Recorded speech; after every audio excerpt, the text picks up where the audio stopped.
Mən buna çox da inanmıram. Çünki gələcək proseslərdə milli problemlərin həll olunması, yəni uzun müddətdir ki, bu millət arası problemlər İranda mövcuddur. Və hakimiyyət orada bu problemlərin həllində daima, belə deyək, çox konservativ mövqeydə idi. Azərbaycanlıların orada, belə deyək, tədris, siyasi, mədəni istəklərini və tələblərini biz görürdük ki, qanuni tələblərini də həmişə təzyiq altında idi.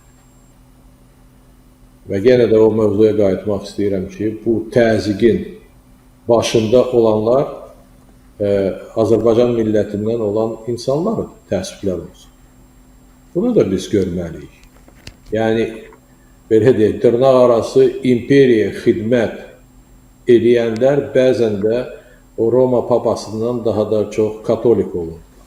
Yəni, bu da reallıqdır, biz də onu görməliyik. Ona görə gələcək proseslərdə milli bölünmə artıq qaçılmazdır, mən belə hesab. Bu, mənim şəxsi fikrimdir. İndi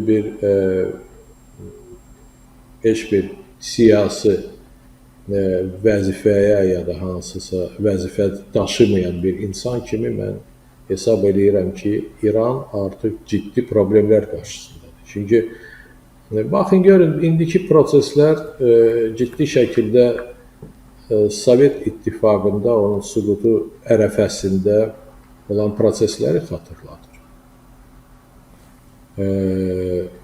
Çox dərin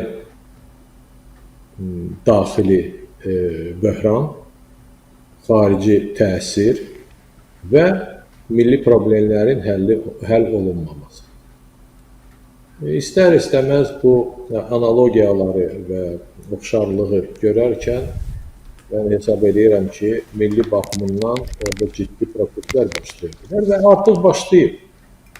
Biz görürük ki, bəzi məqamlarda gərginlik mövcuddur, bəzi bölgələrdə Kürdlər və Azərbaycanlılar yaşayan bölgələrdə, Ürmiyə gölün ətrafında, o ekoloji problemin ətrafında və s.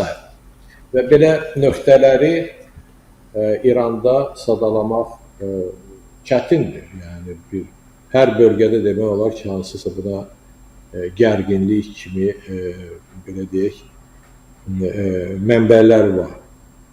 Keçmiş Yugoslaviyanı götürürsək, həmən proseslərdə oxşarlığı tapa bilərik və s. Təəssüflər olsun ki, bu siyasətin nəticəsində ilk növbədə İranda çox ciddi ideoloji böhran yaranır. Və indiki proseslər məhz bu böhranın nəticəsidir.